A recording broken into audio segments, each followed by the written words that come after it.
जय जगन्नाथ दर्शक बंधु। आज हूँ मार्च मास 10 तारीख मंगलवार।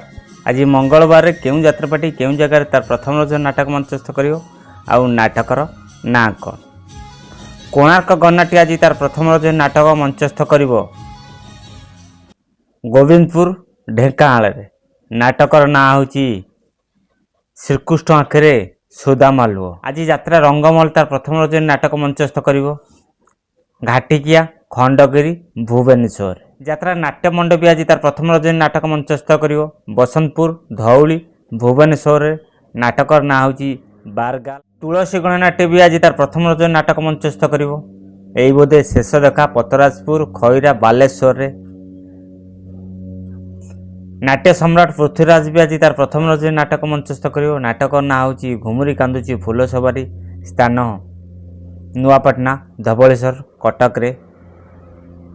मालुद चिलिका पुरी रे आज कलिंग गणनाट्य तार प्रथम रज नाटक मंचस्थ कर। नाटकर ना हूँ तो प्रेम लगे नुआ नुआ। उपर दुमका आखंडमणि भद्रक रे आज यात्रा स्वप्नमहल तार प्रथम रज नाटक मंचस्थ कर। नाटकर ना हूँ तो आखिरे लुह भल लगुनि।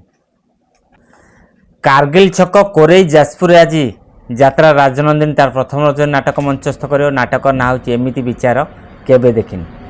आपण मानकु 8 कोटी यात्रापाटी केउं जगार प्रथम रज नाटक मंचस्थ करिवे आउ नाटकर ना कौन संपूर्ण डिटेल्स कहीदेली। जदि वीडियोटी भल लगिला ताले वीडियो रे गोटे लाइक करी कमेंट करी मतामत दियंतु। जदि नुआ करी आम चैनल वीडियो देखुछन्ती कि लोक राजेंद्र बेरा फेसबुक आईडी फॉलो करंतु। रॉकेशन यूट्यूब चैनल को सब्सक्राइब कर रखंतु। जय जगन्नाथ।